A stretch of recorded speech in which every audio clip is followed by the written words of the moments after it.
Deputy Director, Design and Dam Division, Department of Irrigation and Drainage Malaysia, Mr. Michel Lino, President, International Commission on Large Dams, MYCOLD, Mr. Devendra K. Sharma, Vice President, Asia Pacific, International Commission on Large Dams, MYCOLD, Chairman of Himachal Pradesh Electricity Regulatory Commission, India, Professor Dr. Ignacio Escuder Bueno, past President, Spanish Committee on Large Dams, SPANCOLD, also Professor in Hydraulic Works at Technical University of Valencia, Spain, UPV, Founder Associate of IRRIC.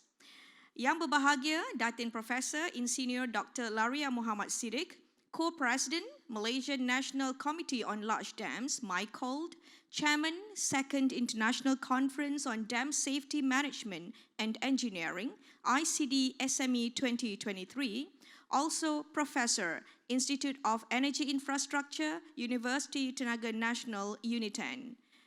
Ladies and gentlemen, good afternoon and selamat datang. Welcome to the afternoon session of the Second International Conference on Dam Safety Management and Engineering, ICD SME 2023. I'm Associate Professor Dr. Zuraida Ali, and I'm glad to be your MC again for this afternoon. Without further ado, I would like to invite on stage Yang Berbahagia Datin Professor Insinyur Dr. Laria Muhammad Siddiq as moderator for the Dam Safety Forum. Please, ladies and gentlemen, join me in giving Yang Berbahagia Datin a big hand.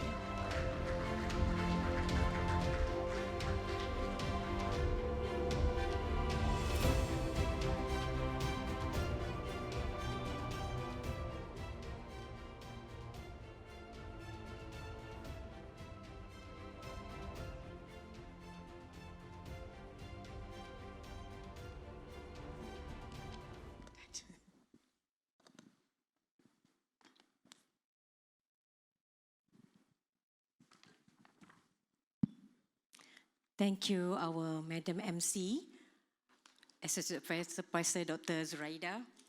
Assalamualaikum warahmatullahi wabarakatuh. Good afternoon and selamat datang.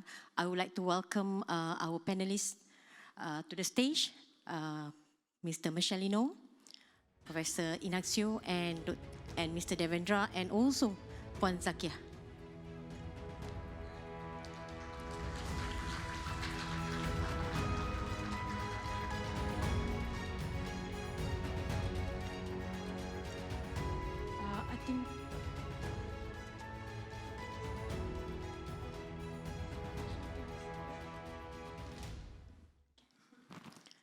All right, ladies and gentlemen, welcome to the forum ICDSME 2023. I am Laria and very glad to be the moderator for this forum.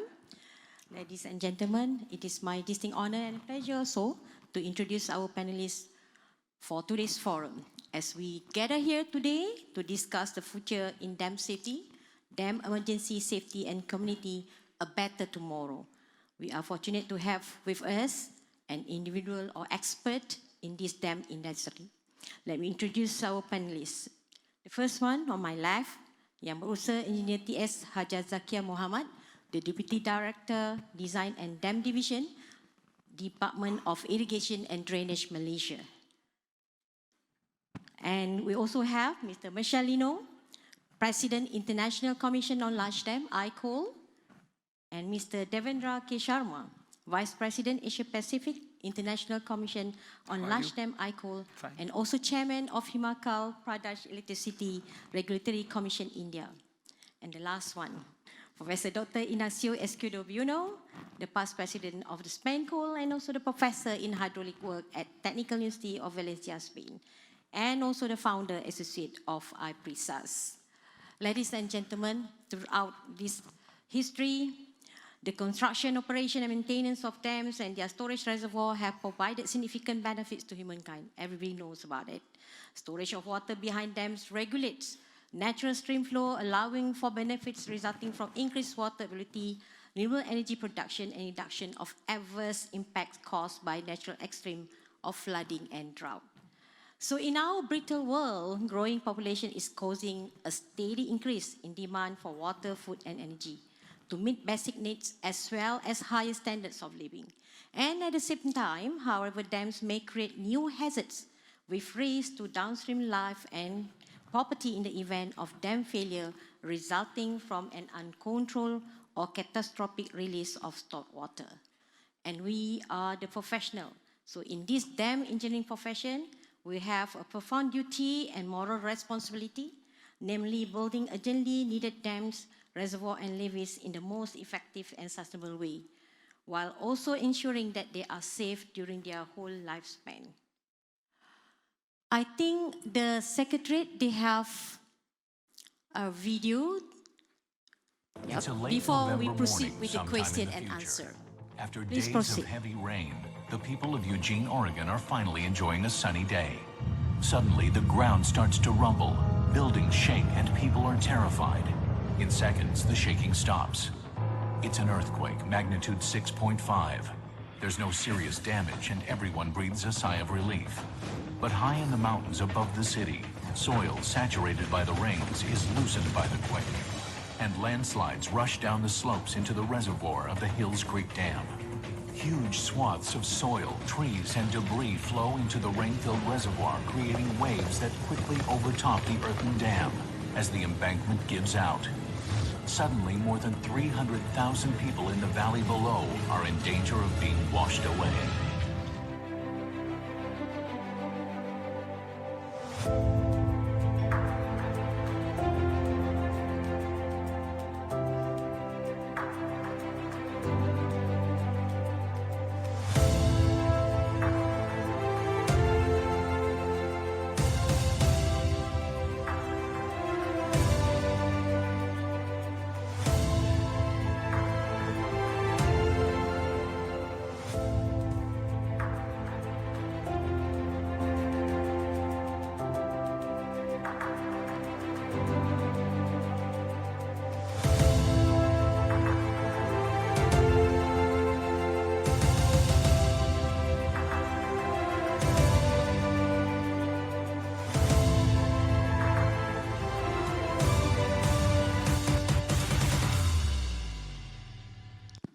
All right, what a good start. Okay, I would like to ask the first question to our President of ICOL, Mr. Marcelino. In your opinion, is the current dam safety framework ready to withstand with the challenges like aging infrastructure and climate change? And why did ICOL decide to release the World Declaration of Dam Safety? And I also have one key statement. Perhaps you can also explain on that. The situation of dam failure should never be accepted as a regular or inevitable occurrence based on historical and recognized risks. Thank you very much, You can respond Dr. on that. Lavinia. First, I want to make, I was very impressed by the film you showed, and it's a very good introduction to our works. Thank you. So to your question, the first question about the safety framework, dam safety frameworks, yes, I think that the current framework is ready to withstand the challenge. I feel the framework set up by the ICOL, by ICOL bulletins, by the World Bank, ESS4, and national regulatory frameworks, when duly implemented, give a good indication of the route where we need to take. The problem is not where to go. We know where to go, but how to get there. It is a huge task, and there are many obstacles to overcome. Limited financial resources. Investing in dam safety does not give direct financial outcomes, but is essential to achieve sustainability and public acceptance. Also, limited human resources. We have to invest massively in capacity building, at all levels of skill, from technicians for site inspection, to dam engineers, to high-level experts. And also a challenge is a great number of dams to deal with. Risk-informed dam safety management gives a methodology to prepare medium and long-term action plan to improve the situation.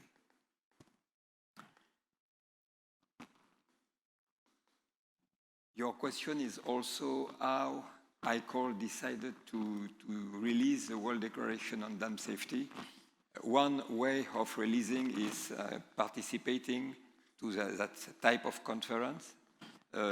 All the members of the board and also members of the Dam Safety Technical Committee and a lot of persons in the MYCOLD are able to convey the message of this World Declaration. We also are preparing a didactical PowerPoint about this declaration to help the National Committee to disseminate in their country and to help the authority, the designing company, and so on, to be aware of this declaration. Really, it seems important to us to rely on the National Committee. And we appreciate a lot at MYCOLD that MYCOLD is so active. Our aim is that in any country, the MYCOLD committee are active and promote dam safety. About the key statement you state, the situation of dam failure should never be accepted as a regular or inevitable occurrence based on historical or recognized risk. Yes, the objective is zero dam failure. It is a moral duty for dams community. It is, of course, very difficult to achieve at the global level. But it must be a sacred duty and commitment for every owner, lender, developer, dam engineer, regulators. It is the goal we should be pursuing. I hope I answer your question. Okay, thank you, Mr. Michelino, for the answer. I want to ask Prof. Ignacio, because you have experienced a dam failure in Spain. This is about Tos Dam, failed only 4 years after the completion of the original construction in 1982. And I think during that time, it considered like 550,000 CFS. It's actually as a dam breach outflow during that time, and it is more than 150% greater than the flood inflows, and also 200% larger than the peak spillway design capacity. And I think during that time also about 100,000 being evacuated, people being evacuated, and indirect consequential impact to roughly 300,000 people, and 8 lost life. And I also know that based on the history of dam safety regulation in Spain, it has been influenced by the 2 dam failure events, right? The failure of Riba de Lago Dam in 1959 and the failure of Tos Dam in Valencia, where your hometown, in 1982. So both failures were landmark events in the national dam safety regulation frameworks. So, you know, we would like to listen from you. We want to learn from you. Can you please share the lessons learned and what are the actions taken after the Tos Dam, and also, well, I refer to Tos Dam better, dam failed in 1986 by the Spanish government, and the impact to the world at large? Well, thank you very much, Dr. Larilla. It's a very good question. I'm very focused, by the way. If I can tell a little story on that, but the day the Tos Dam failed, the Prime Minister of Spain used to be a civil engineer. And there is a video in the internet, you can check, there is a police officer who has a certain view of the dam failure, and he is in communication with the Prime Minister and says, Mr. Prime Minister, the dam is failing. And the Prime Minister, a super smart guy, in a civil engineer, first in his class in civil engineering in Spain, say, what do you say? Dams don't fail. So, first big lesson is the shift of paradigm. It had happened before, as you said, 1959, but it hadn't changed the mentality. It was 1982 when something did click, and the paradigm of total safety was challenged. That created an immense force of new knowledge and new practices. It changed the understanding of dam safety. It happened after Teton in the USA, and that's why I believe the USA program and the Spanish program have walked along very much in parallel. And from the legislation, which it brought a new legislation on dam safety, but a broader legislation also. We incorporated first time in law the civil protection around emergency action plans that were addressed in a different, more general law. We enhanced the international cooperation. We changed our best practices in all senses, from design and being much more careful with freeboards on earth-filled dams, etc., to little details like making everyone has 3 different sources of power for gates at any single dam, to many others that I could say. The risk approach that we started like 15 years ago in a context of shared responsibilities, I think is the final product of that. Is a sense, it gives me a sense of matureness when you accept that you are dealing with risk, when you identify the stakeholders, and when you understand that nobody can take the only responsibility in the whole picture. Would that be enough? I'm kind of jumping into the previous question. I hope so. But the one thing I know is you cannot get comfortable. The day you start with feeling comfortable and a little bit of arrogance is the day you start to prepare for the next catastrophe. So we have to find ways to keep everyone active and in a discomfort area. Okay, thank you, Prof. Inaxio, for the answer. I want to ask, because I would like to ask the international first, then only we come to the local perspective. Okay, now we go to Mr. Devendra Sharma. I think this is very interesting because finally, India, you already have your dam safety bill, just approved in 2021,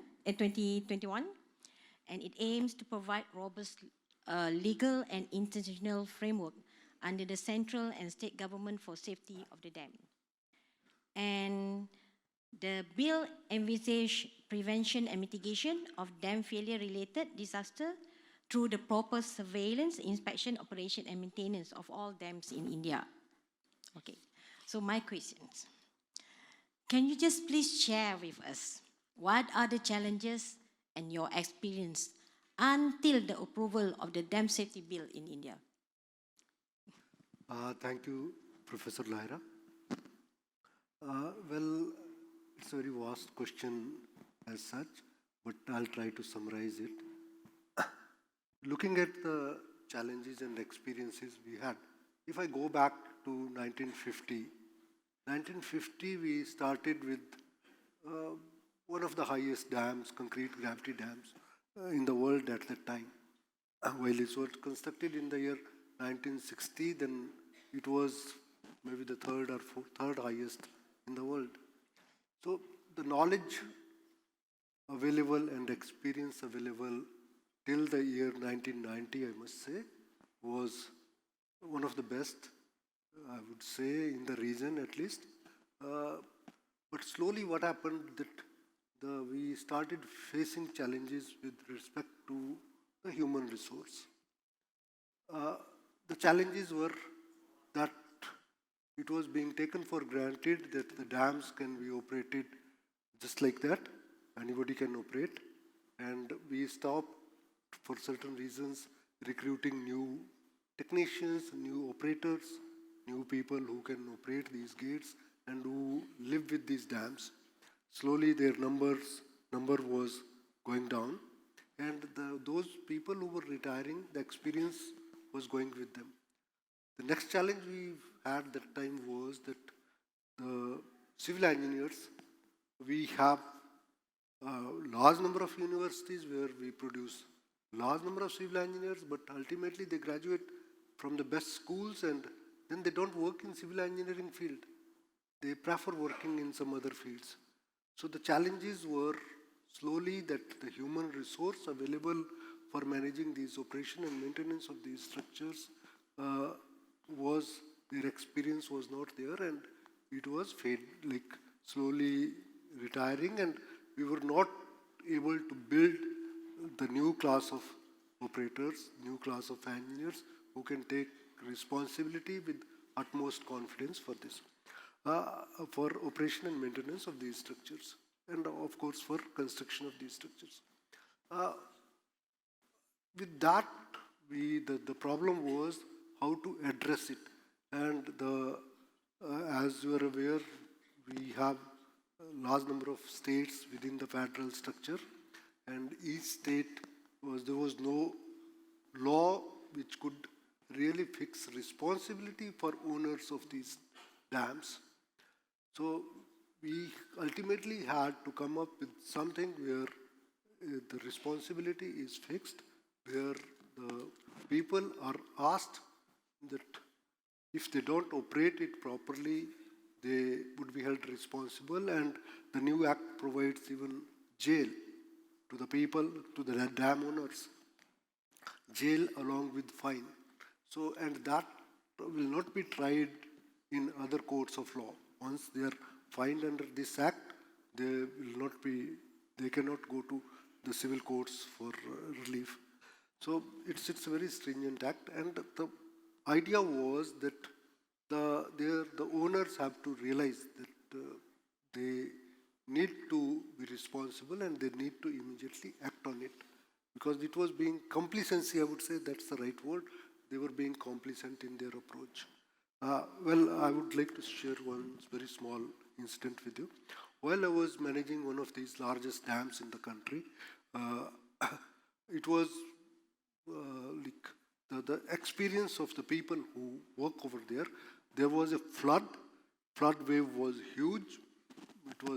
Water was rising at a very fast pace, and the plumb line was showing deflections beyond the design limit. Well, I had carried out some calculations, and almost for full night I had to be awake, monitoring it each moment and each second. And in the morning, the best way was that I went to the dam site, talked to the people inside the galleries, how they're feeling. They said, oh, we are comfortable. And that is how it has to be. But those people who say that we are comfortable, we need to have those people. And that's somewhere that is getting eroded. That experience is getting eroded very fast. Thank you.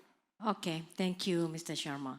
So we already listened about the World Declaration on Dam Safety, about the experience on Dam Safety Bill in India, and also the lessons learned from Spain. All right, so now we come back to Malaysia. I know like India has more than 5,000 dams, and they are now under rehabilitation program under the World Bank for more than 500 dams. So I think with that, they have a lot of experience. Yeah, I think even Spain have more than 2,000 dams.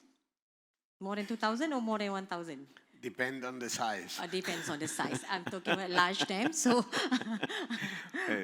1,200 large 1,200, yeah, dams. 1,200. All right.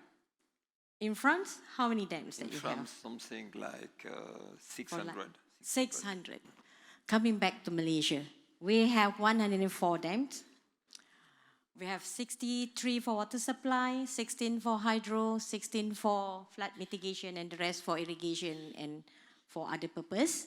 So I have question for Puan Zakia. We have the dam owners, government and private agencies. So what do you think of the current practices on dam safety management in Malaysia? And for a start, could you share your view on dam safety management in Malaysia? Thank you very much, Datin Laria, for this question and perspective of the Malaysia. As we know, Malaysia has 104 dam, and 41 dam is a high-risk dam. Before 2018, the safety management practice in dam operator in our country, in Malaysia, was self-regulated, and no guidelines or no have a law. So we do the self-regulated. There was no specific law or the guideline in Malaysia. There was the regulatory body to regulate activities on the dam development and operation, self-regulate. However, since September 2017, the Malaysia Dam Safety Management Guidelines, we call MyDams, has been implemented in line with the government decision of the 12th National Water Resources Council (MSAN) meeting held in 2017.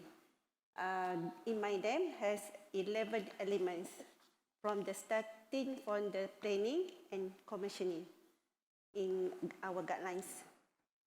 Since the Ministry has made the effort to ensure that all dams are maintained sustainably and environmentally, so regarding the MyDam, the objective of the MyDam to ensure the management of the dam in Malaysia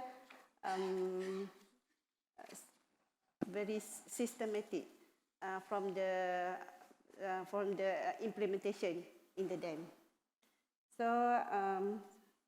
our ministry, since the Ministry has made the effort to ensure our dams are maintained environmentally friendly regarding the MyDams. So MyDam, the objective of MyDam to do the implemented the integrity of the dam safety in place. We also have a flying squad.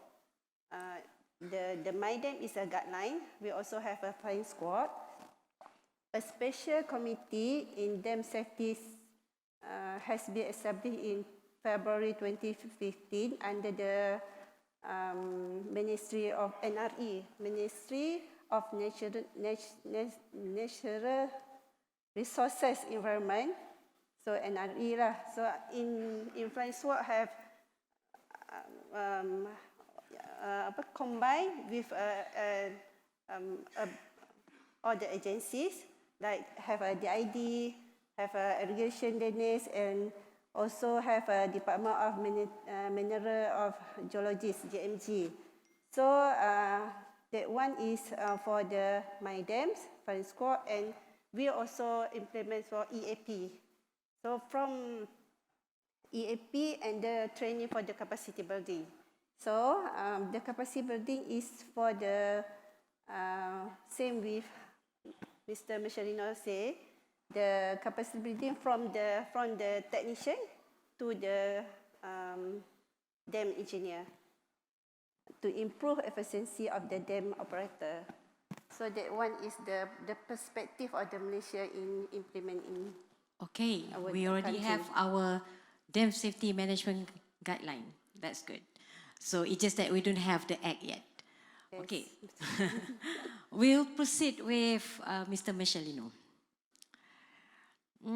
This is also related to the World Declaration on Dam Safety, my questions, what are the challenges that different countries face when it comes to dam safety?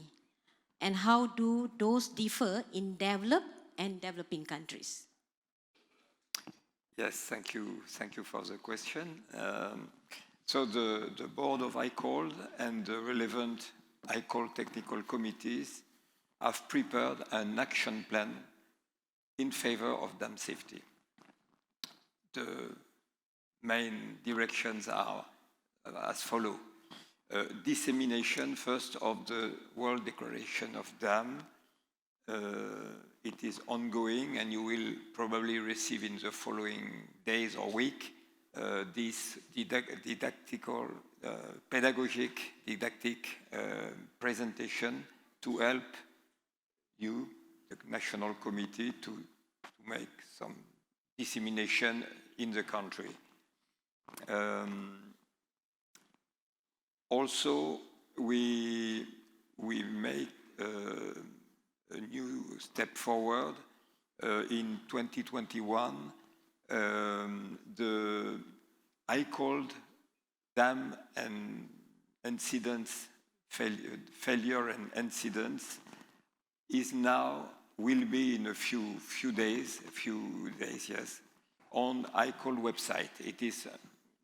It has been decided. It's not so easy to decide because information about dam failure, as you know, it is not easy to disseminate, as there is some reticence always, but MYCOLD decided to go forward and to be as open as possible on dam failures.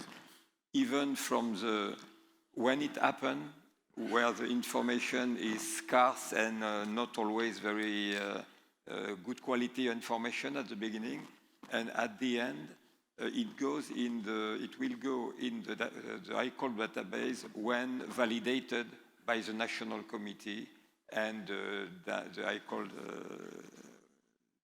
Dam Safety Committee.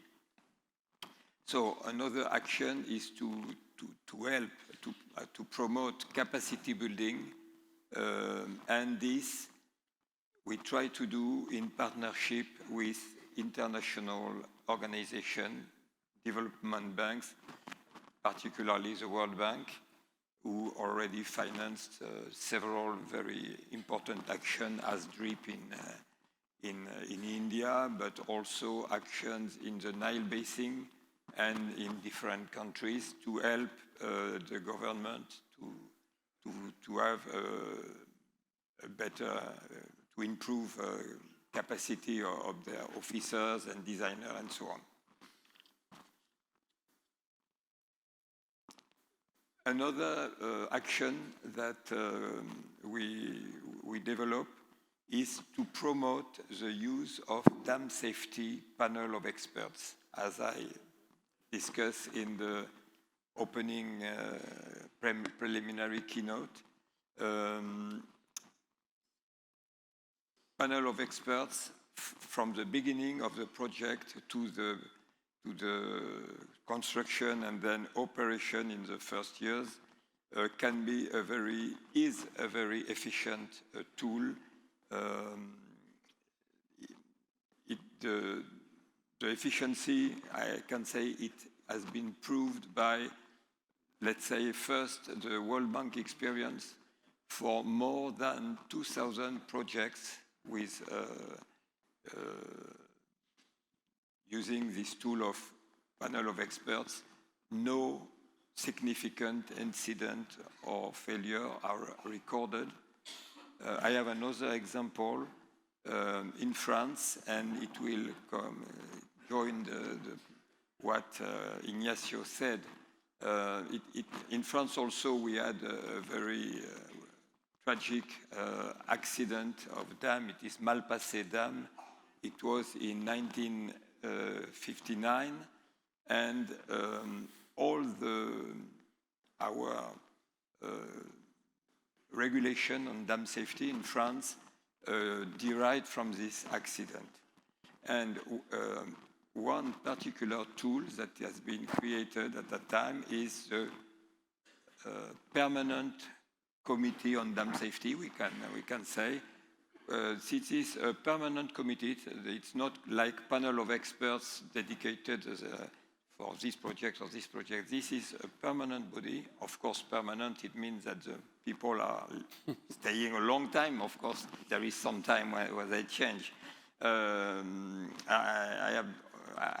am a member of this committee, and from that time, we had no failure or significant accident. And this committee review mainly the design of the dam at two phases: feasibility phase and detailed design. They do not review on a regular basis construction. But as you maybe remember from my first keynote, most of the dam failures results from design error, faulty design. So it is consistent. Last, there is a trend, an effort, and I hope it will be successful to provide, to promote a MYCOLD list of experts to help, because if we want that any dam projects, new or rehabilitation project, as a panel of experts, it means a lot of people involved. And so we have to help the developer, the government, the contractors, and the lenders, anybody that is in charge of raising a panel of experts, to have a tool to select the people. So this is ongoing. It's not so easy to put in place, but we are working on that. And my last remark, maybe the numerous participation of MYCOLD board members in these two meetings is a proof of his commitment to disseminate all this knowledge about dam safety. Yes, you also, I think, raised a question about different approach. Yeah, please. Yeah, different approach from the developed and developing countries. Yes. Yeah. Maybe the main difference is that developed countries have generally implemented a regulatory framework, which is not the case in developing countries, or not in all developing countries. And Malaysia, for that, shows a very good example. And really, I didn't know Malaysia before, and I was really impressed by your achievements, and I think that you are really on a very nice track to achieve something very efficient. The other difference, this aspect of legal regulatory framework is of paramount importance. In countries where you have, it is quite a different than country where you have no regulation. So it's the first. I think another difference maybe is financial resource. Even in developed country, there is a lack of financial resource, but of course it is worse in developing countries. It is a global problem, maybe related to the fact I also said that dam safety does not give direct financial outcomes. It is a cost, but a cost like an insurance cost to promote, to have sustainability and public acceptance, because dam failure are terrible for they impair completely public acceptance. And also the same difference for capacity building. This is a global issue. We have a problem of skill of lack of competence also in developing countries, because our profession does not attract so much the young generation. So we have the problem, and also we had a long period without many dam construction. But I think the problem is worse and more difficult in developing country, because you have more dams to build or dams to maintain, and also this problem of capacity building to develop. So we have the same problems, but they maybe are more difficult to solve in developing countries.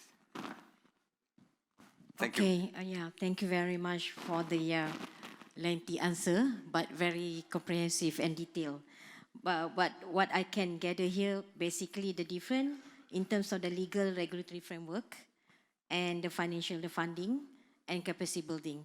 I think that's the reason why we become the member in MYCOLD as one of the member countries, because we need to collaborate ourselves with the international expert and help us, because it's not about the number of the dam. You have 5,000, you have 1,200, or maybe 600 in France. Malaysia is only 104. We are talking about the life of the people. The most important, our vision is to make sure the dams are safe and the people at the downstream of the dams are safe. Okay, we proceed with Prof. Ignacio. Okay, Ready. Prof. I'm Ignacio. Ready? Okay. So dam management actually involves many agencies in the state and federal government.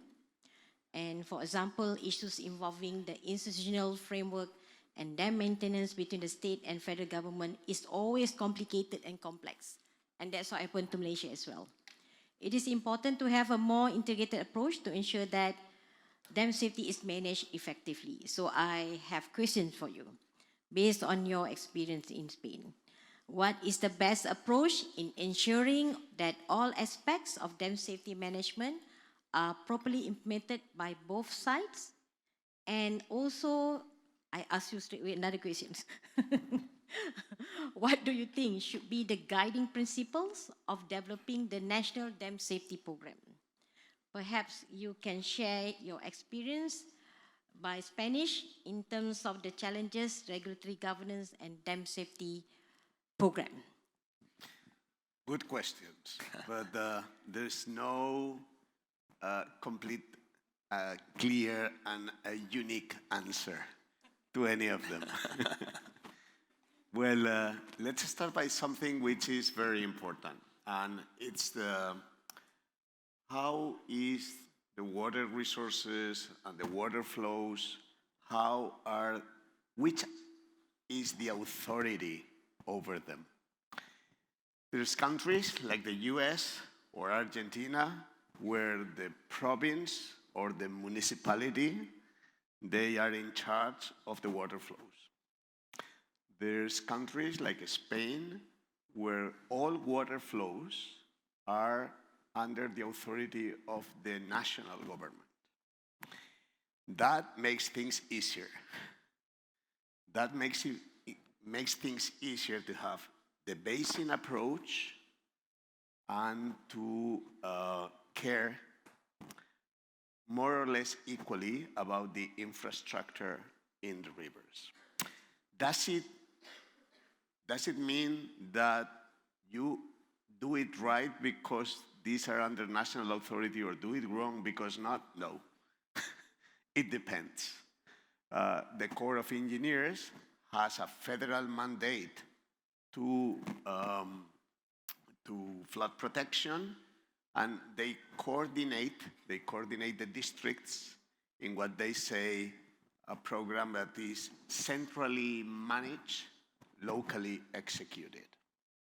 Even the Spanish government, though every water flow is under its authority, they have autonomous state departments, let's say, on a basin level, and they locally execute and analyze priorities. So the important thing is to understand the balance between local and centralized, and the best, in my opinion, is to that the guidelines and the capabilities and the one who cares about the overall assets of infrastructures is as centralized as possible. But the execution, the understanding of the problems, the knowledge of the field, there has to be good room for the locals to identify that and to manage that. One important thing. I kind of said it, but I recall it, the capabilities. If you are at a national level or a European level or at ICOL level, the higher the level, the easier to aggregate capabilities. If you are dealing with seismic issues or internal erosion issues or very complicated spillway issues, if you are a province, it's difficult that you have all that capabilities. If you are a state, it's easier. If you're a nation, you probably has the critical mass to have that group of experts that can help everywhere. ICOL would be the paradigm at the global level, no? Because we can't have every expert at every level of the administration. It is impossible. So sharing knowledge and creating the capabilities at the proper level, and it doesn't mean it has to be, this is national, this is federal, or this is the state.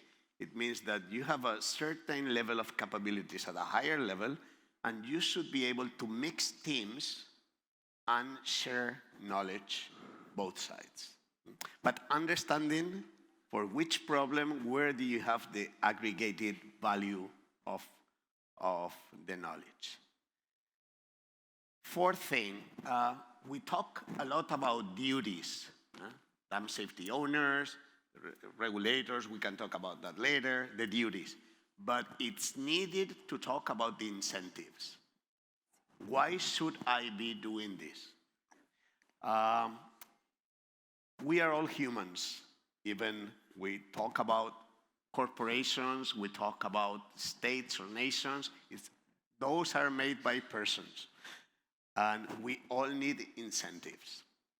Either if it's funding for the rehab, either if it's a learning process, even if it's promotion, even if it's acknowledgement of doing an important work, we have to think more in the incentives. And if you are at the central government role, you need to understand the incentives for the districts, basins, or provinces to join.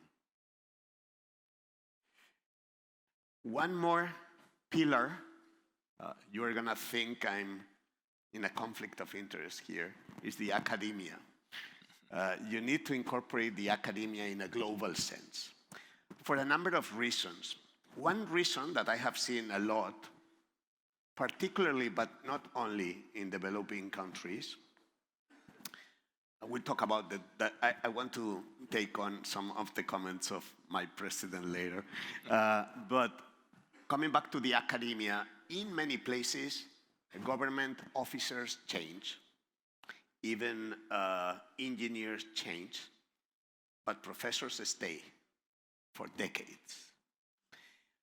And that is an opportunity to build clusters of knowledge around the academia, because classically, almost everywhere in the world, professors are there forever, decades.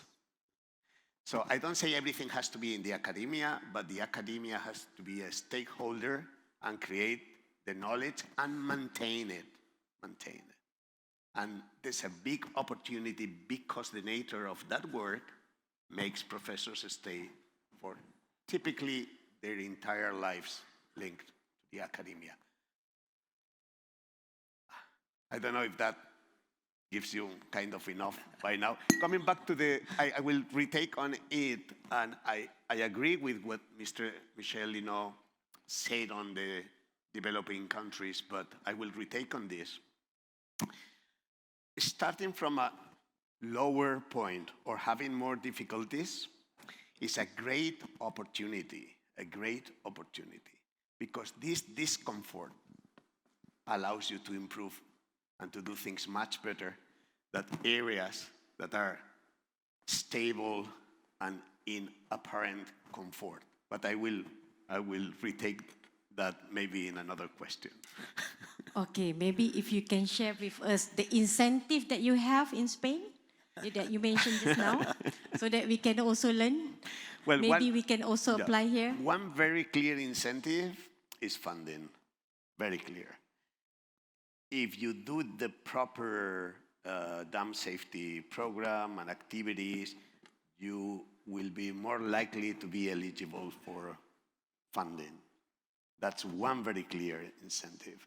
The other is on professional careers. There has to be positions. You have to create the proper positions in the corporations and in the government for create an appetite to work and to develop these capabilities and responsibilities at all levels. Those are two very clear incentives. Okay, thank you very much.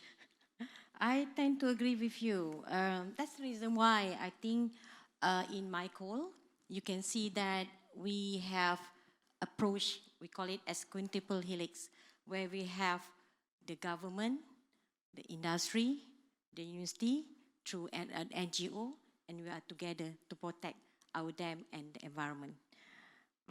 Okay, so let us continue with Mr. Sharma. Another question for you. For this question, let me check on that. Okay, this is related to your experience when you have DRIP project, dam rehabilitation improvement project. And I think the idea is to improve the safety and operational performance of selected existing dams in India. Yeah. So perhaps you can share the impact of the DRIP project, because it's a lot of money, right? On minimizing the risk of dam failure. And how does the DRIP project change the dam safety best practices in India, including the risk information decision making approach?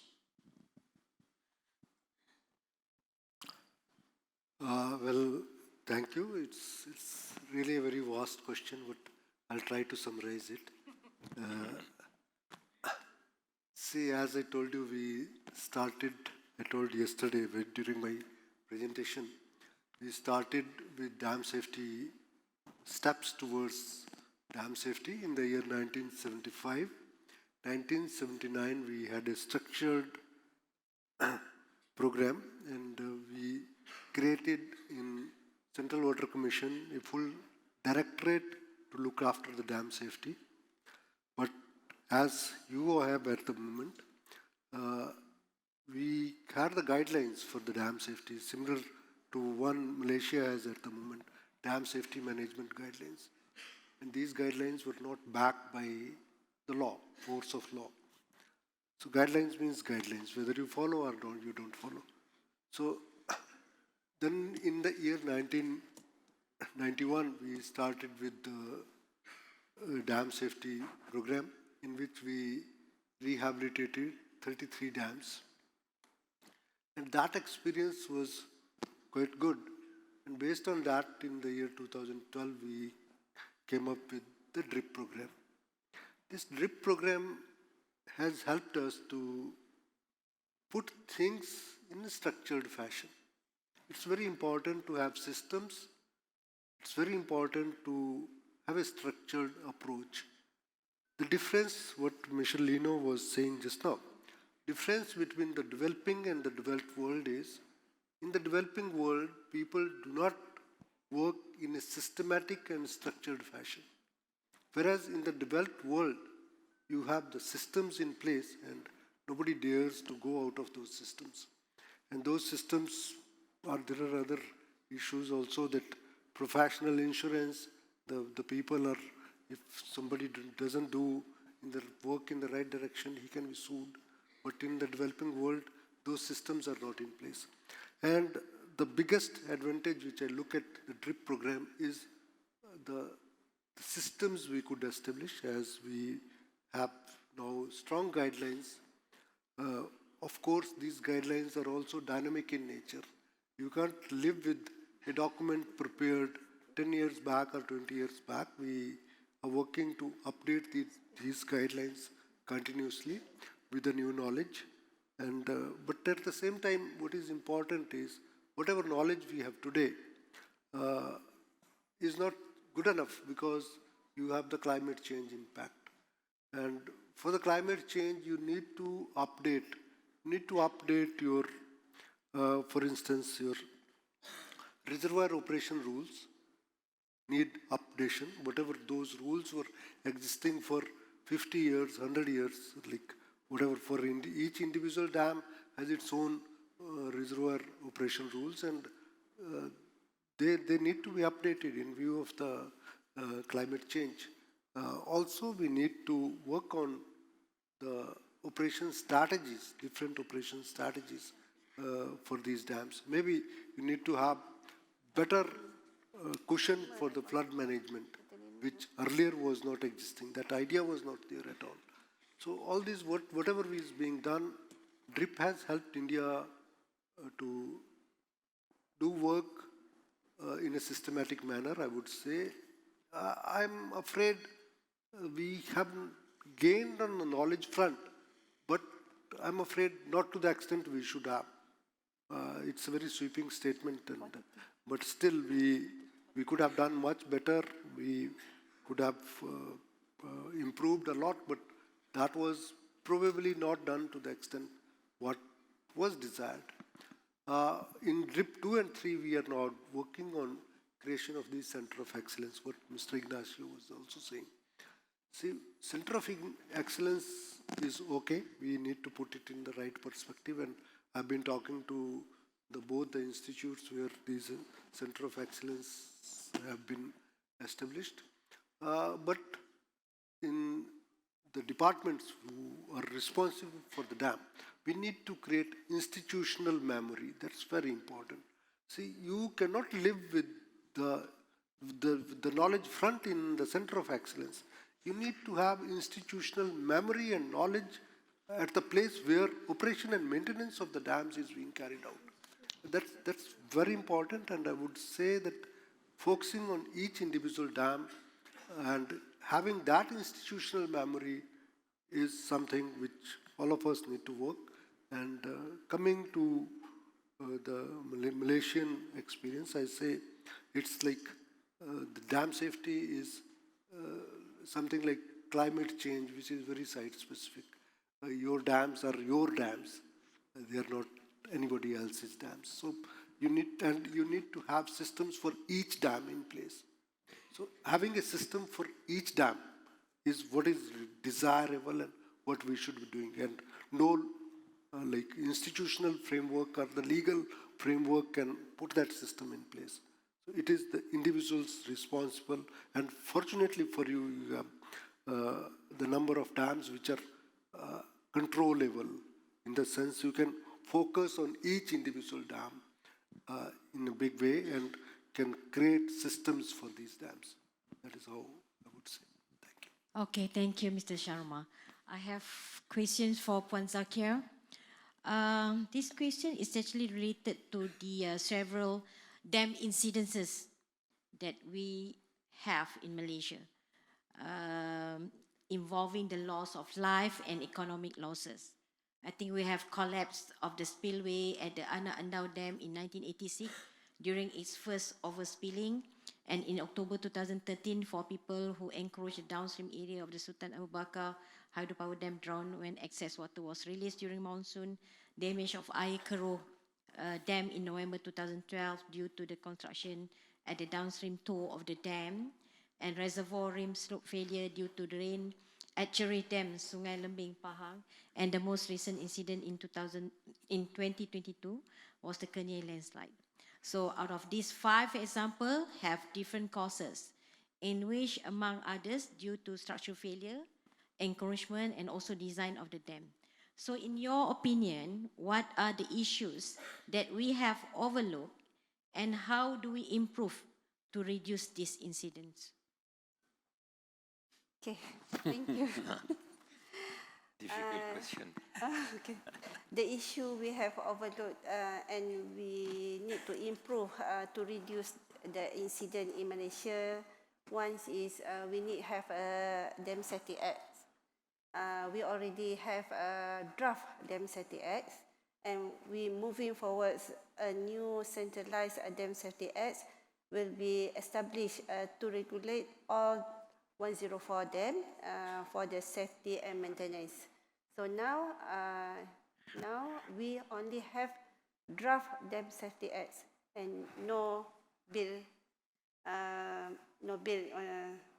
So the second one is the owner dam safety program. We need to have a dam safety program regularly and based on the refer for our guidelines. In our guidelines has the guide how to do the dam safety program. Safety is the unlimited responsibility of the dam owner. So the third one is the risk based on the dam safety management to minimize the risk. And we also have integrated inflow forecasting. So national flood forecasting and warning system. So that one is only important for warning system in our dam and downstream of the dam. So performance analysis for the monitoring data is also based on the Spanish say we need to centralize for the data and sharing for the data. So that one is also important. The opinion for the implementation we should propose dam disaster management also under control MKN20 in Malaysia. Malaysia have MKN20 in Malaysia. This initiative aims to outline the disaster management policy and the mechanism of the whole in Malaysia. So involve covering from the stages, cover stage before and during and after. So MKM20 is cover before, during and after for the disaster in our Malaysia lah. So during after the disaster incident and online, this directive also explain the role and responsibility of the government agency, situation and the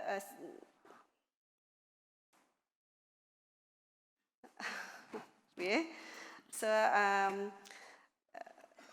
is covering the stages before, during and after disaster incident and on land.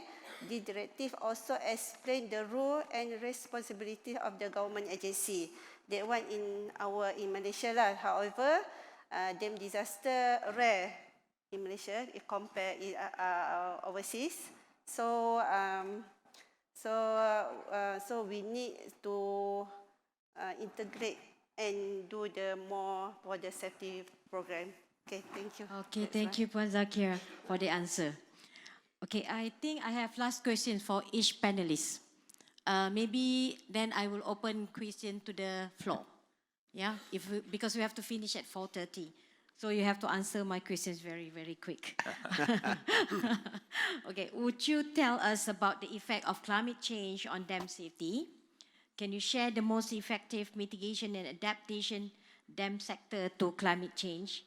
And also, if you can just provide some example of how knowledge of dam safety issues is transferred through ICOL, and how can the countries like Malaysia get help from ICOL if we face the emergency situation?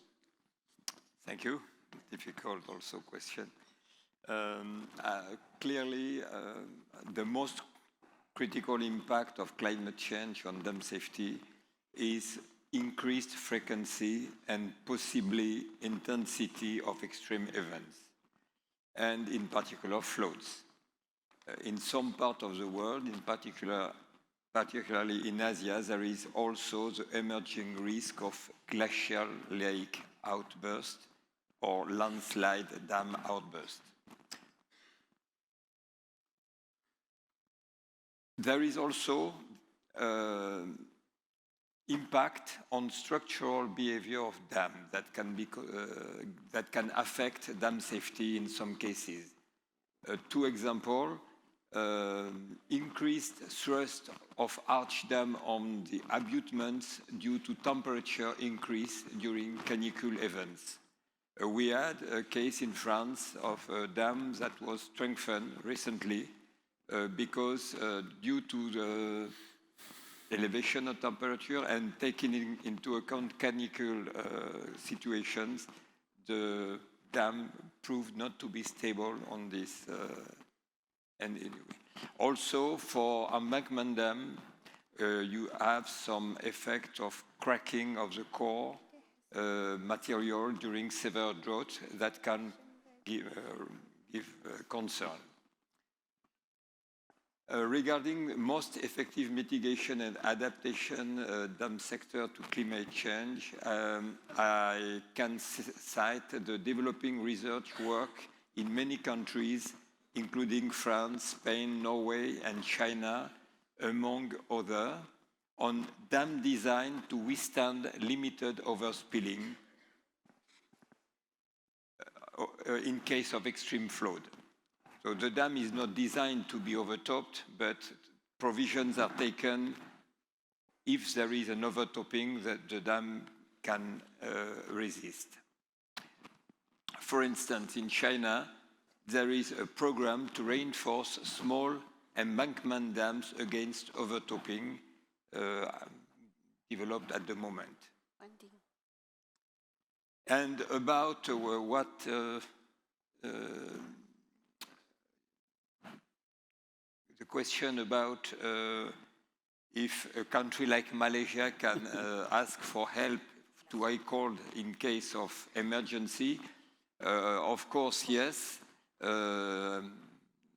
Any country can ask for experts to help, and I would want to quote a situation that happened in 1988 when during the Ituango crisis, the French National Committee, and I was president at that time, we received a request from the government of Colombia.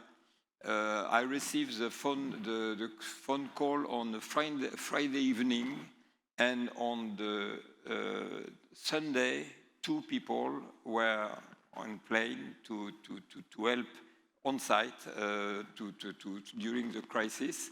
And at the French committee, we organized a back office. And during 10 days of this crisis, we had 2 experts and a back office to help them to take good decision. That's an example. Of course, we don't like to have this type of situation too often. But really, MYCOLD cannot help because we have no funds, no things like that. But we have so many people that are prone to help and very happy to help that you can always ask for our help, and we will try to respond positively to that. So thank you very much for this question.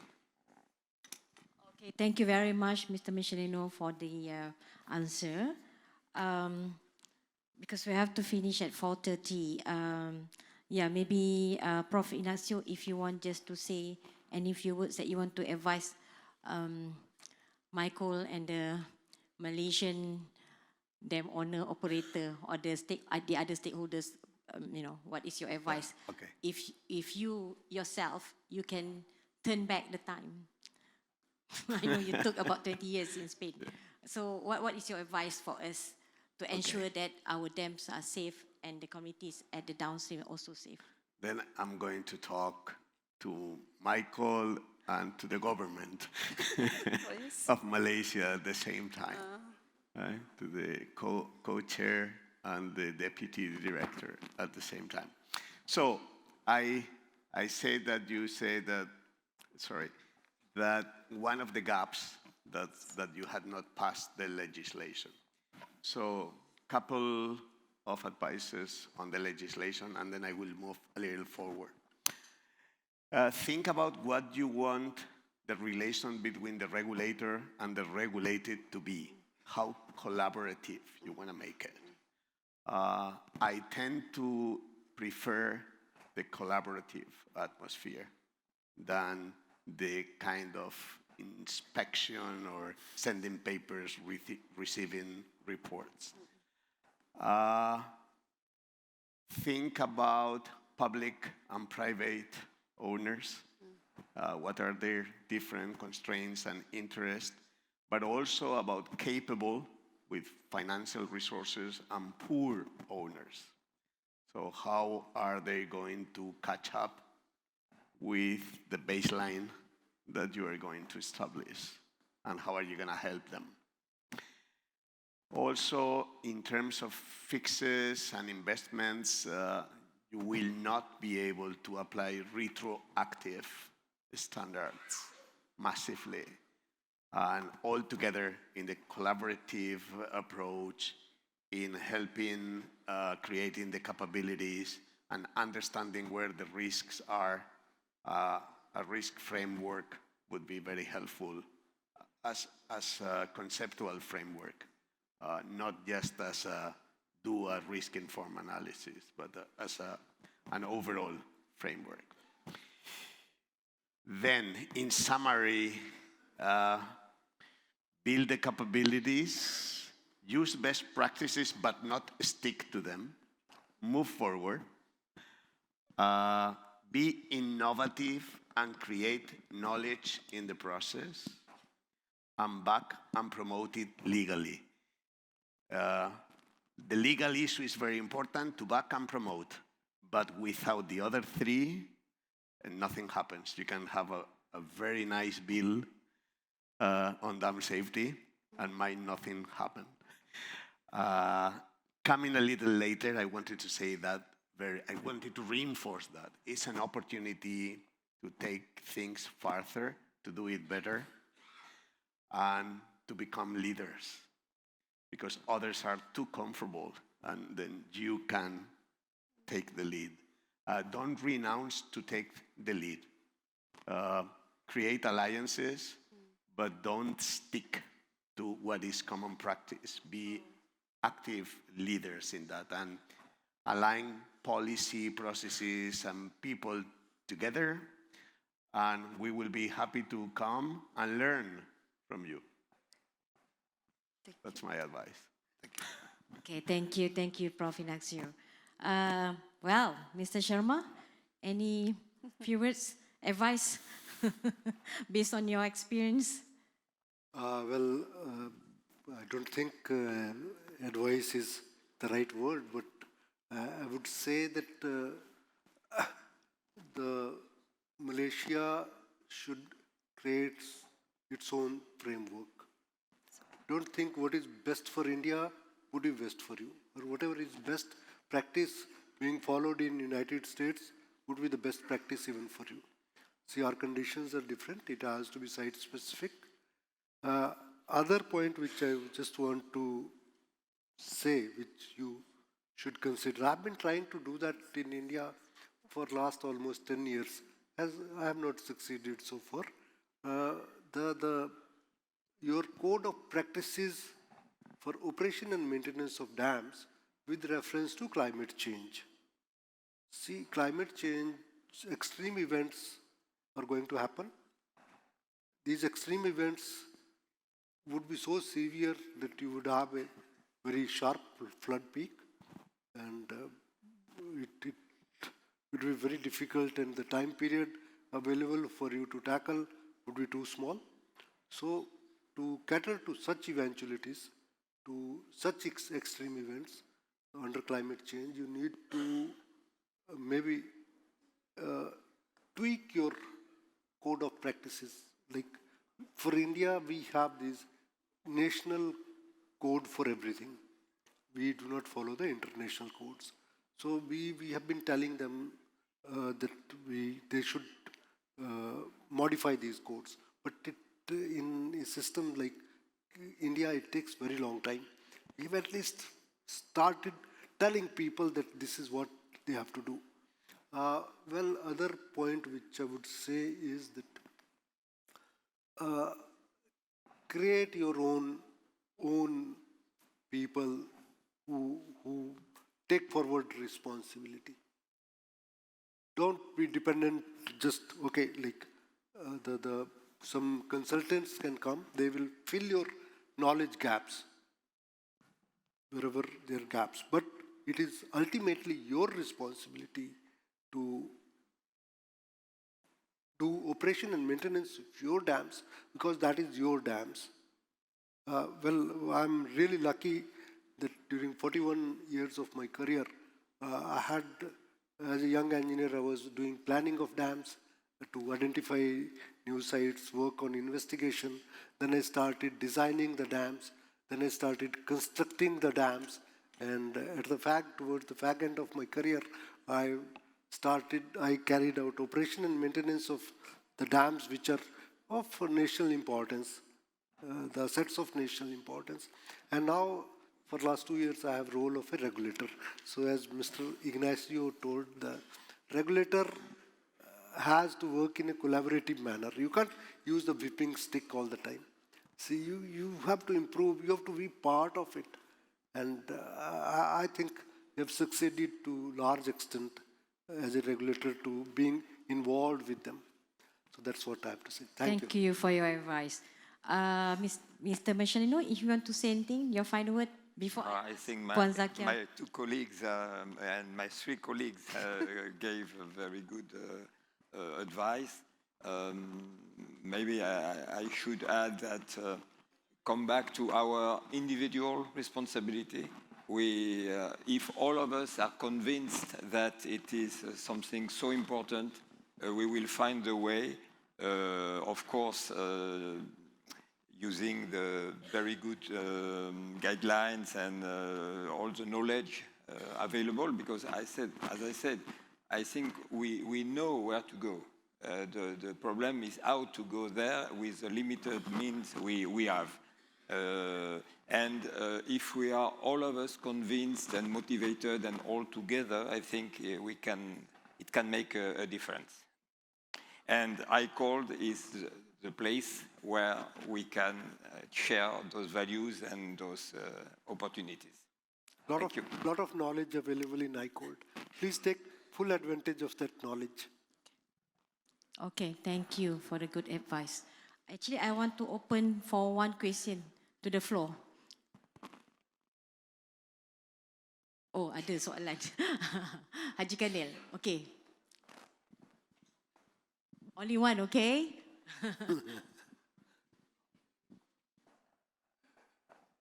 He needs a microphone.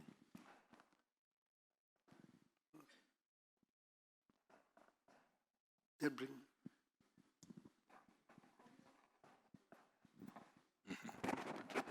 Okay, I have to have the last say.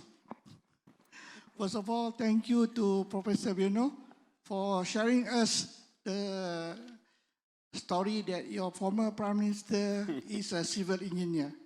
That gives me and a lot of us civil engineer encouragement to go into politics. So one day Malaysia might have a civil engineer Prime Minister. Okay, Mike, today you have been introduced, or rather you have been told about MyDams, which is a guideline that we are using. It is not a law yet. And we have been trying to do that for, I don't know, the past 5-10 years probably. And we have a lot of resistance and blockages. And most of it is not technical or scientific. It's political, it's regional, it's legal. Okay? Can you share the experience in your own country? Do you face the same problem? Because I'm sorry to say that we, Malaysia, and probably most of other countries, we manage by disaster. If you know what I mean? Yeah. When the incident happened, when the disaster happened, when people died, when the thing collapsed, only then everybody will wake up and will ask us, the Tenaga people, hey, what are you doing? Where's the law? But actually, the blockage is with them. So can you share from your own experience how did you manage Yes. to get this becoming a law without people dying? Thank you.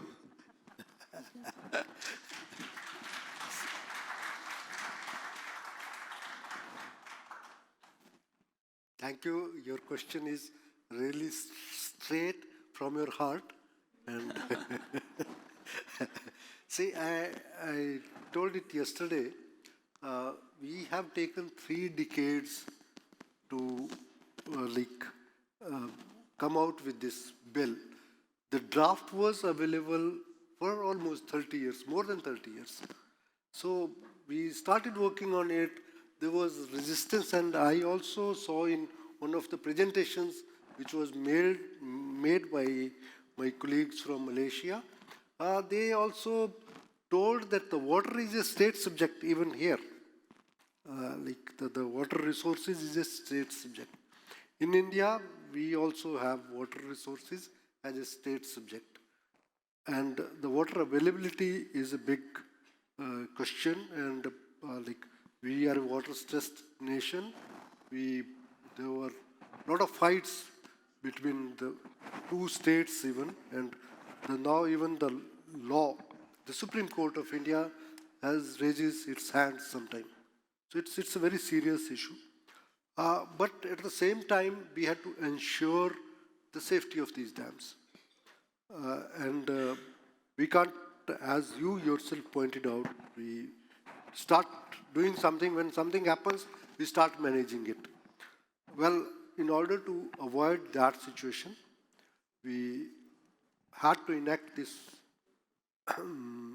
law, Dam Safety Act, and enactment of this law, probably for last 5 years, we were taking it very seriously. It was put up to the parliament, there was resistance, it was withdrawn. Again put up, it was referred to a standing committee in the parliament, which consulted almost everybody. So there was a process of consultation. And that process of consultation sometimes helps you to steam out. You understand what I'm saying? Steam out is you at least express your opinion. It's not necessary that your opinion would be incorporated 100%. But to a much greater extent, you have satisfaction that, okay, at least I expressed opinion and a part of it has been incorporated in the Act, and Act has been modified to that extent. So we did that, and let me give you a little more idea. There are 2 houses in India. One is in the parliament, one is Lok Sabha, other is Rajya Sabha. Lok Sabha is House of Commons, and Rajya Sabha is like House of Lords. So anything passed by Rajya Sabha continues. But anything passed by Lok Sabha, which is the public representatives, it lapses the moment that Lok Sabha is dissolved. So, but it was fortunately, Dam Safety Act was passed by Rajya Sabha. And that continued, and this Lok Sabha, which is House of this. Pardon? 30 years, yeah. It took 30 30 years. years. 30 years. Okay. So it was a consultative process. Okay, we can have discussion during the coffee break after this, yeah? I know you are so excited to share with us, but I think we already reaching 4:30. But I just want to ask last question maybe to the government side. What is the future direction of the government to ensure the safety of the dams and communities at downstream of the dam are safe? This include the Dam Safety Act. So what is the action from the government side? For the government side, for the Dam Safety Act, we're moving forward to a new centralized Dam Safety Act will be established to regulate all the 104 dams for the safety and maintenance. So for the funding, within the majority of the government side for the dam is water supply, the function of water supply, including have the flood mitigation or irrigation, also have water supply. So I think for the funding is need to cost sharing from the water supply, irrigation, and flood mitigation. That's Okay, so actually I want to make Haji Kanil happy with the new ministry now merged, Ministry of, now we call it as Ministry of Natural Resources, Environment and Climate Change. It's a timely to relook back at our Dam Safety Act. And after I have discussion with the ministry, Yes. I think they now actually really be serious and they will relook back. So, okay, so Haji will be quite happy and until we will call you to be one of the team members maybe. Okay, another thing is that about the funding, I think this is the one that we need the commitment from the federal government. So I also listened this to the TKSU during the dinner last night. So hopefully all this will be materialized later. Okay, I think we already at 4:30, and we are towards the end of our forum. But what I can conclude here, safety is the ultimate responsibility of all the dam owner. It must come from your heart when you do that. So safety is a core value of our dam profession. We protect people, property, and environment. And we also want to have a different approach. We want to have sustainability-based approach, not the incident-based. When incident happen, then only we take action. And that's what I think Haji Kani is trying to say. And everybody listen in this hall, and we are moving towards that direction. And we talk about the ICOL World Declaration on Dam Safety, so we can actually use this as our guideline.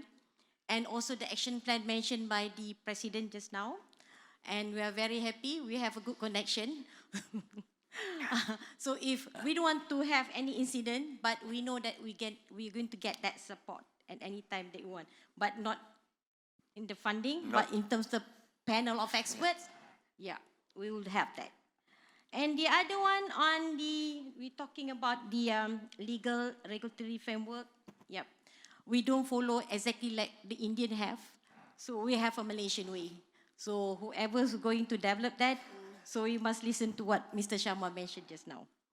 And I think the other one is about traditional approach that we have, the deterministic good practices. And you mentioned, Prof. Industrial, about to have the different approach, risk-based, risk-informed decision-making. So we still have the standard-based, but we can combine with the risk-informed decision-making, and that can be part of the life cycle risk assessment of our dam. Yeah, I think this is the one that I can capture, and the rest is we can discuss over the coffee break. So with that, we should end our forum, and thank you very much for listening. Thank you, thank you, thank you, thank you. Thank you to our panelists. Thank you. Mr. Michelino, Puan Zakia, Mr. Sharma, and Prof. Inaxio. Thank you, thank you, thank you very much. Thank you very much, Yang Berbahagia Datin and all our panelists. Now, I'd like to invite Yang Berbahagia Datin to present conference memento to all our esteemed and eminent speakers. We begin with Yang Berusaha Insinyur TS Hajah Zakiyah Muhammad.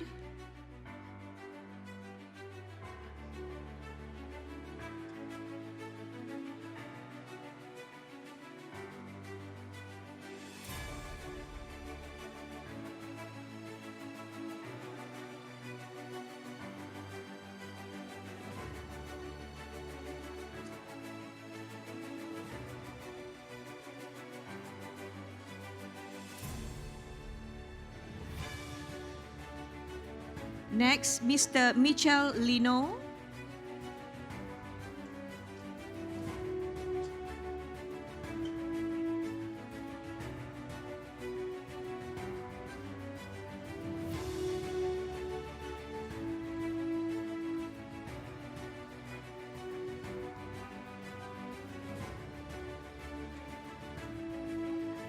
Next, please welcome Mr. Devendra K. Sharma.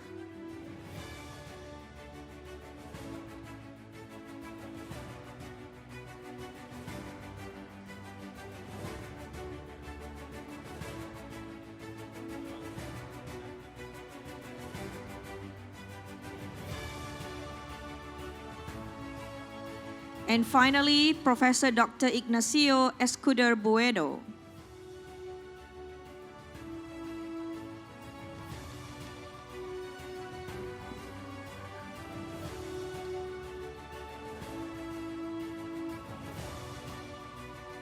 Thank you very much, Datin. If we could now take a group photo of Datin with all our esteemed speakers.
Here's a special request from Yang Berbahagia Datin.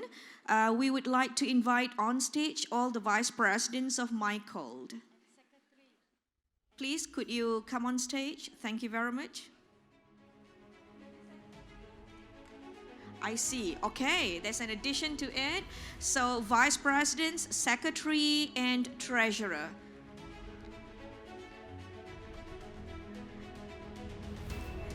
Please, could you come forward? Okay, all right. So this is gonna be a momentous moment for MYCOLD, I believe. And after this, we're gonna have another momentous, even bigger.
Thank you very much, Professor Datin and everybody. So our distinguished guests shall remain on stage.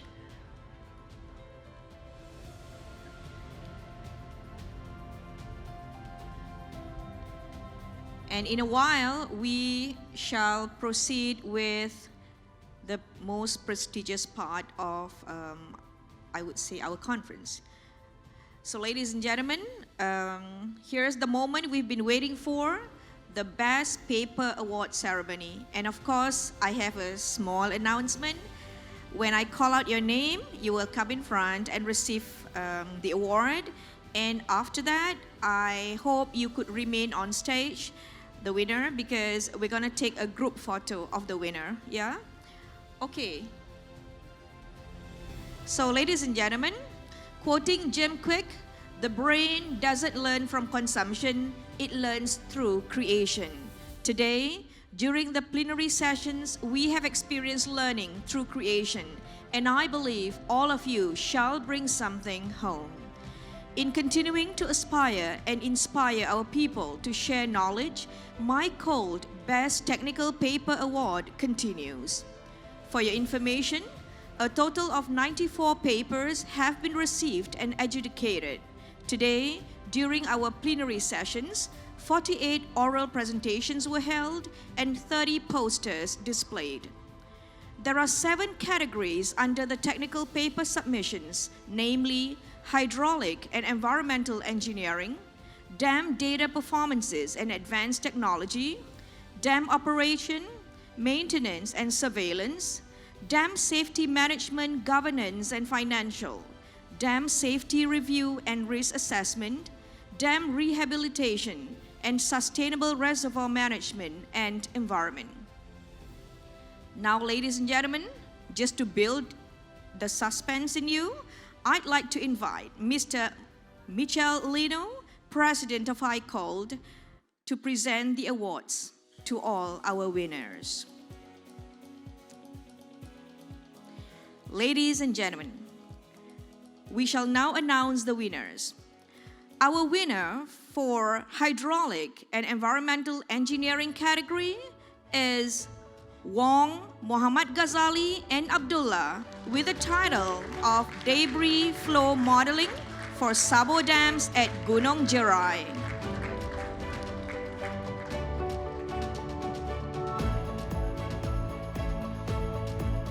Okay, so nobody from the group is here, so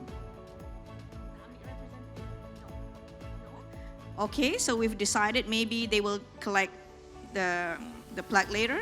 Right. Next, our winner for dam data performances and advanced technology category is Sarahanim Samsudin, Tuan Nur Atika, Tuan Muhammad Nur, Azwin Zaiti, Abdul Razak, Muhammad Nazari Ismail, and Hanafi Yusuf with the title Catchment Characterization Using Remote Sensing Satellite Image to Support Catchment Monitoring and Site Verification. Seriously? You're not here? Okay. Huh? Ada, Alhamdulillah. Okay. Congratulations. And remember to remain on stage.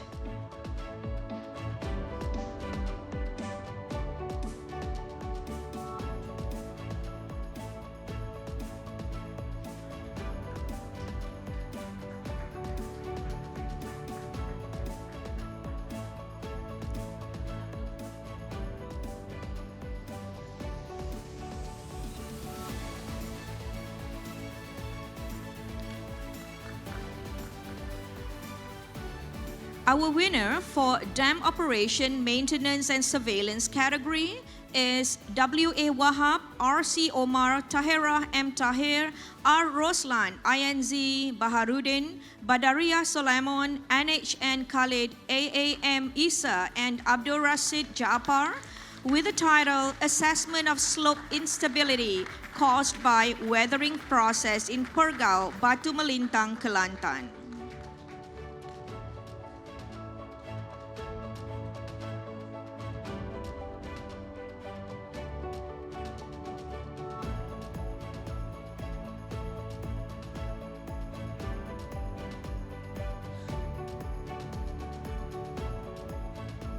Congratulations.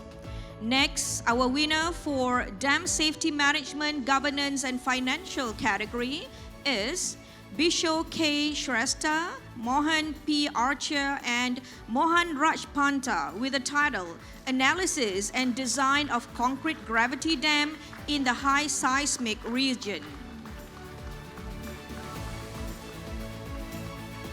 Calling for the winners.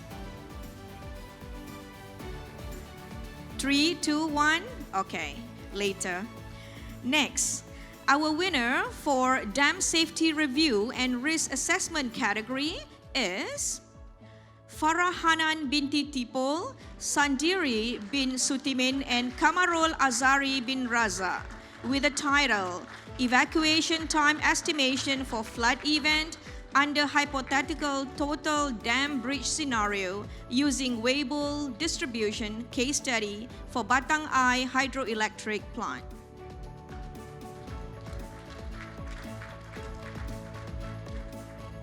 Congratulations. And that was fast. Good.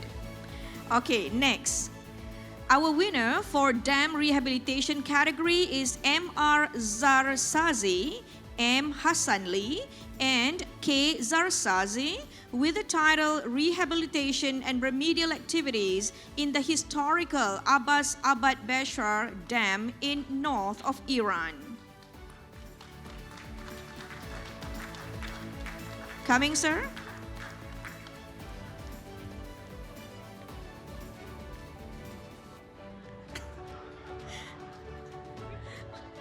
Okay. Okay, I reserve my comments. Okay. Next, ladies and gentlemen.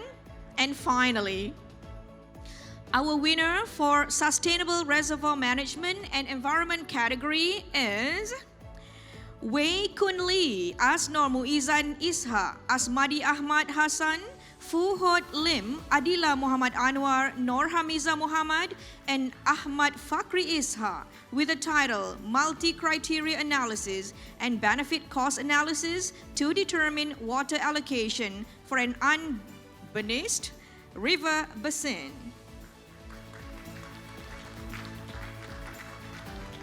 Oh. Okay. All right, we are lucky that we still have one more surprise category. Let's hope this young gentleman is here, or young lady. Right, this time round is truly final. So ladies and gentlemen, MYCOLD also celebrates the young professionals and appreciates their effort towards knowledge contribution. Therefore, MYCOLD Best Technical Paper Award has a special category called Young Professional. To be eligible as Young Professional, the main author must be below 40 years old. I'm definitely not in. Okay, so our winner for Best Young Professional Engineer category is Muhammad. Any Muhammads? Fadil. Any Fadils? Bin Qasim. Okay, Muhammad Fadil bin Qasim with paper title Development of Timah Taso and Melati Lake Integrated Lake Basin Management Plan, ILBMP. I'm doing it slowly so that you can give him a call, give him a tinkle if he's outside. Socio-economic and institutional assessment. No hope. Okay, sorry. All right, but still, congratulations to our young professional and all our winners. So perhaps now I would like to invite our winners to take a group photo with our esteemed and eminent speakers.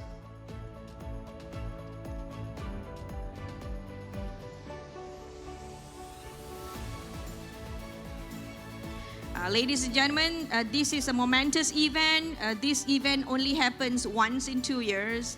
So let's cherish this second, everybody.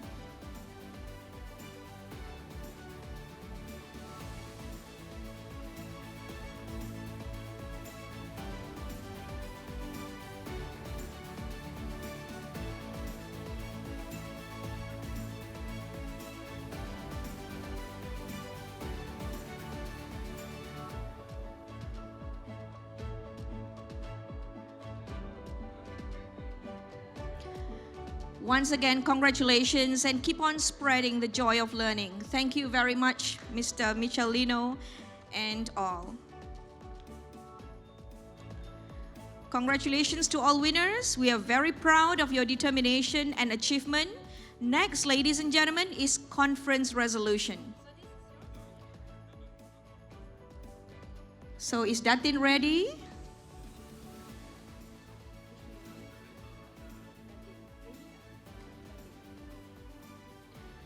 So next is conference resolution. So let's hear it from Yang Berbahagia Datin.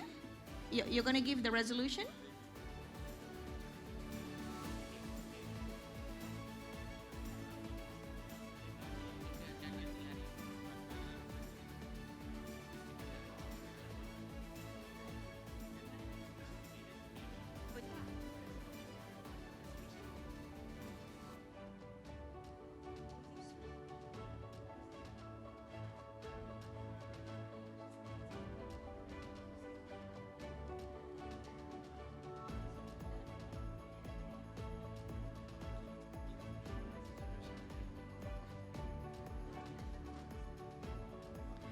Okay, it's a conference resolution, so it will take a little bit of time, to finalize.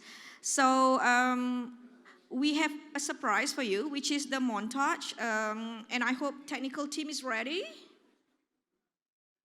Technical team, are you ready to give us the montage or the highlight of the conference?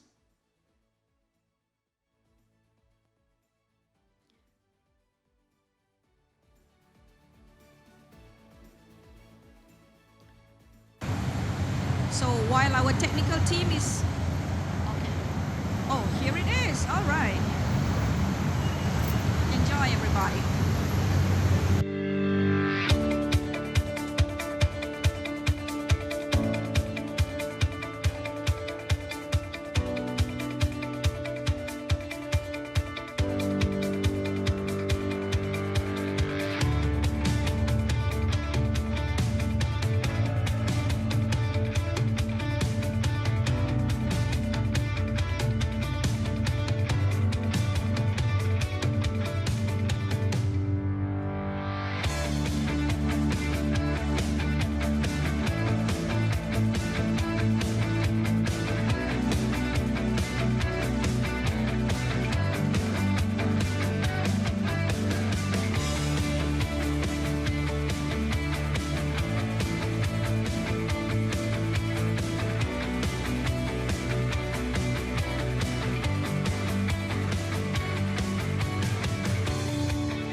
we give our technical team a big hand? Yeah.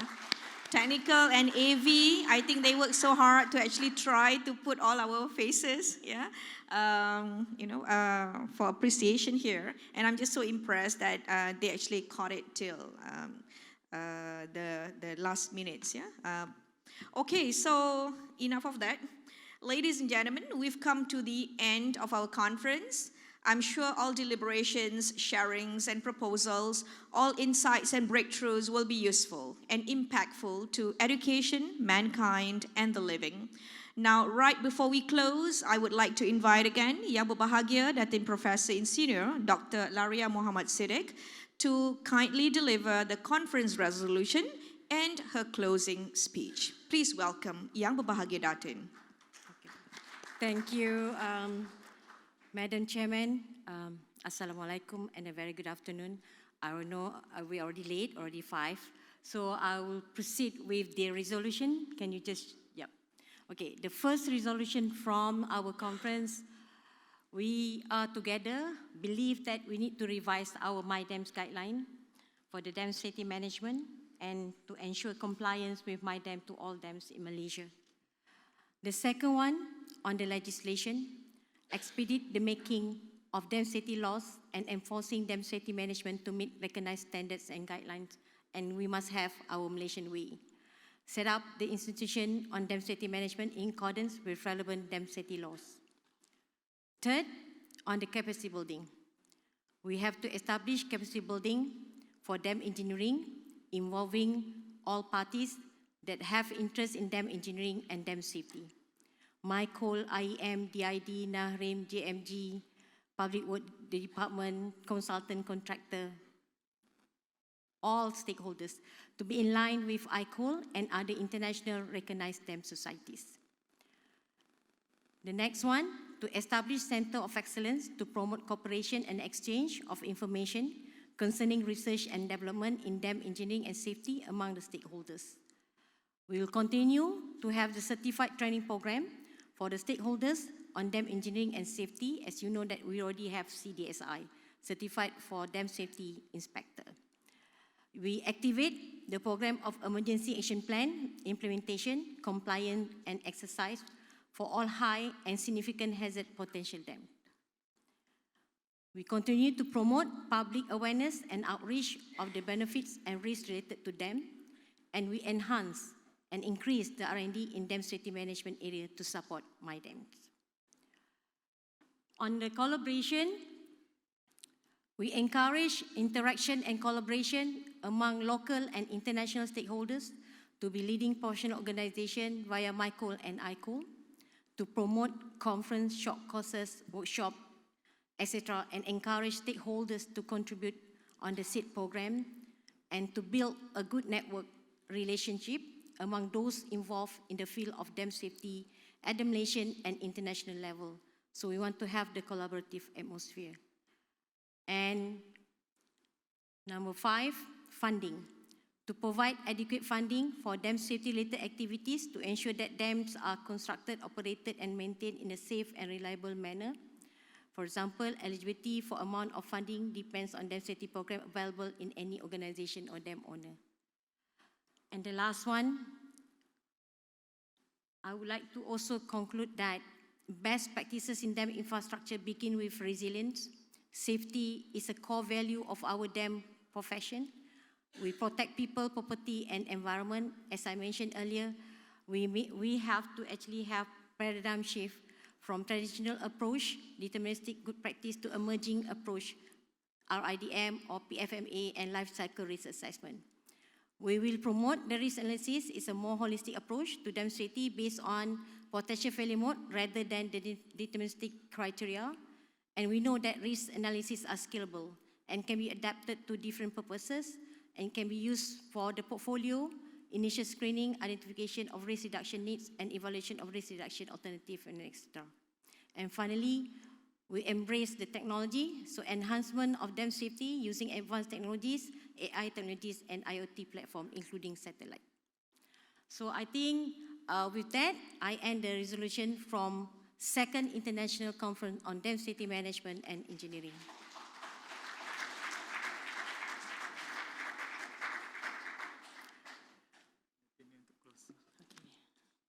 So now I will proceed with the closing speech. Ladies and gentlemen, as we approach the end of the International Conference on the second Dam Safety Management and Engineering, known as ICDSME 2023, I would like to express my gratitude to all of you for your participation in this important event. It has been an honor to deliver the closing speech and share my thoughts on the importance of dam safety.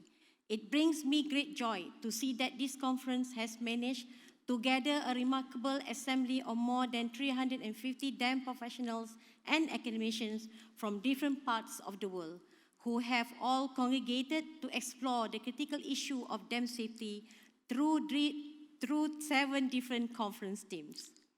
Over the past few days, we have had the opportunity to hear from the most accomplished experts in the field of dam safety management and engineering, who have shared their knowledge and experiences with us.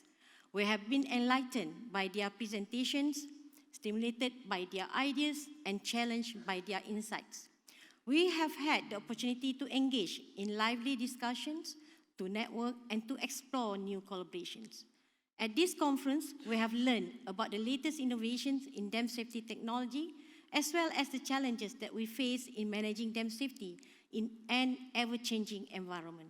We have explored the latest technologies, methodologies, and best practices for ensuring the safety and sustainability of our dams, reservoirs, and water infrastructure.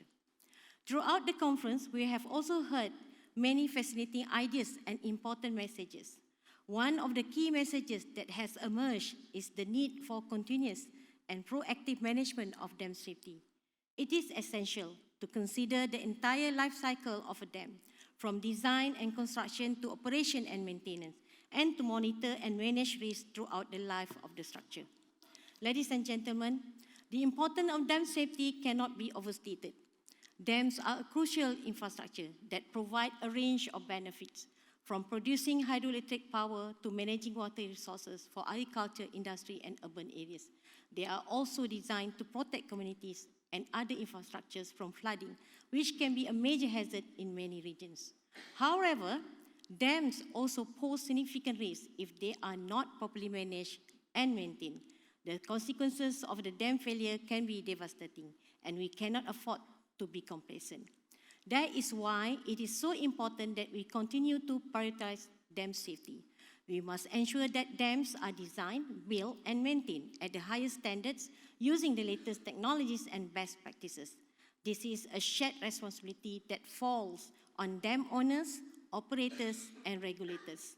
We must continue to prioritize dam safety, invest in the latest technologies and best practices, and remain vigilant in identifying and mitigating risks. Furthermore, it is encouraging to see that dam safety legislation and regulation has been a focal point of this conference. As we have heard from experts and practitioners, robust and effective legislation is essential to ensure that dam safety is taken seriously and given the priority it deserves. I believe that this conference has played an important role in promoting the development of such legislation and in facilitating collaboration between countries and regions. In short, dam safety is not only essential for protecting lives and property, but also for ensuring the sustainable development and prosperity of our communities. Ladies and gentlemen, another takeaway from this conference is the importance of collaboration and communication in dam safety management. It is essential to work together across different disciplines, sectors, and countries, and to share knowledge, experiences, and best practices. We need to foster a culture of safety where safety is everyone's responsibility. International collaboration for the exchange of expertise is crucial for the advancement of dam safety worldwide. It provides opportunities for experts from different countries to share their knowledge and experiences in these fields, leading to a better understanding of dam safety practices. Continuous collaboration provides opportunities for experts to share their experiences and best practices, exchange technical expertise and resources, and develop global dam safety standards. Such collaboration is necessary to ensure that dams are built and managed safely and effectively. thereby reducing the risk of potential harm to people and the environment. Ladies and gentlemen, I am glad that the Malaysian National Committee on Large Dams, MYCOLD, has played a significant role in gathering dam experts from around the world through its participation in the activities of the International Commission on Large Dams. As the Malaysian representative at ICOL, MYCOLD has facilitated the participation of Malaysian dam professionals in various ICOL activities, including conferences, workshops, and technical committees involvement. Through these activities, MYCOLD has enabled Malaysian dam communities to learn from and collaborate with their international counterparts, leading to the development of better dam safety practices in Malaysia. I would like to take this opportunity to congratulate and thank you, MYCOLD team, for the continuous support towards the advancement of dam safety in Malaysia. When I say MYCOLD teams, we are actually comprised of government. What else? Private, NGOs, academia, whoever, yeah, that related. So this is the idea that we want to have, is for us, all the stakeholders working together. So MYCOLD's participation in ICO activities has also raised Malaysians' profile in the global dam engineering and safety community, and this increased visibility has attracted international experts and organizations to collaborate with Malaysia on various dam-related activities. As a result, Malaysia has been able to leverage its expertise and resources to improve dam safety not only within its borders, but also in other countries. Ladies and gentlemen, I would like to extend my gratitude to all the speakers, participants, exhibitors, sponsors, technical tour hosts, and organizers who have made this conference such a success.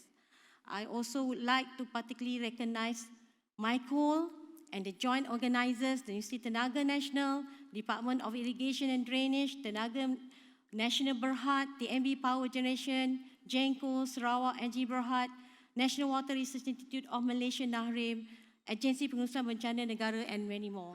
Your dedication and hard work and commitment to the cause of dam safety have been truly inspiring. By organizing this conference, you have provided a valuable platform for experts, practitioners, and stakeholders to come together and share their knowledge and expertise. Ladies and gentlemen, our work does not end here. We must continue to collaborate, share knowledge, and work together to address the pressing issues of climate change, population growth, and urbanization, and to adapt our approaches to meet the evolving needs and demands of our societies. I encourage all of you to stay connected, continue the conversations, and keep pushing the boundaries of innovation and excellence in dam safety management and engineering. Together, we can make a positive difference in the lives of millions of people around the world who depend on our water resources. As we leave this conference, let us continue to prioritize dam safety in our work and in our communities. Together, we can ensure that these essential infrastructure systems continue to benefit us while minimizing the risk they pose. I would like to actually express my sincere thank you to my dedicated secretary, Dr. Hidayah, Mr. Jeffrey, all the vice president, all the secretariat, Dr. Azwin, I cannot mention our MC here, Dr. Zuraida, and our AV at the back, and all of you, and all the vice president. I don't think we can make this conference happen without all your support. It's really, really touched me. So we have agreed that the next ICD-SME 2025 to be hosted in Kuching will be hosted by SEB. So we will persuade them to actually have it in Kuching. So the whole team will go to Kuching, Sarawak. All right? As we leave this conference, let us continue to prioritize dam safety in our work and in our communities. Together, we can ensure that these essential infrastructure systems continue to benefit us while minimizing the risk they pose.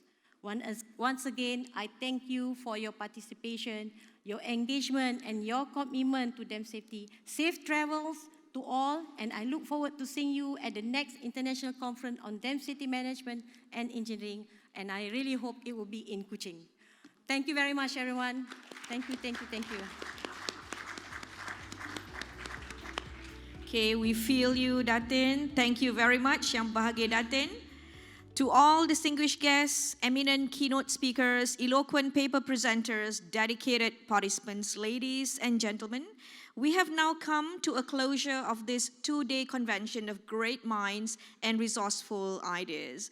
I'm sure we have convened with hopes for a better tomorrow, and now we shall leave the conference with some promises, plans, and strategies.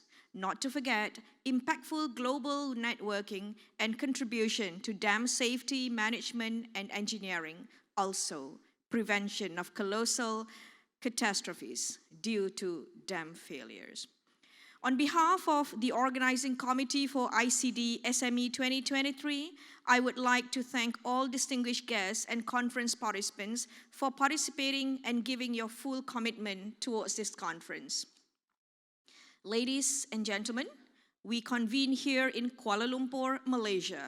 So I'm glad to say that I have a Malay poem called Pantun for you to bring home. Are you ready? It's in Malay. Okay, Google. Tuai padi antara masak, esok jangan layu-layuan. Intai kami antara nampak, esok jangan rindu-rinduan. Dari mana hendak ke mana, tinggi rumput dari padi. Hari mana, bulan mana, dapat kita berjumpa lagi. Distinguished guests, ladies and gentlemen, we hope that everyone had a great time and most rewarding moment with ICD SME 2023. To more events in the future, let's give a big hand to ourselves. Thank you and see you again.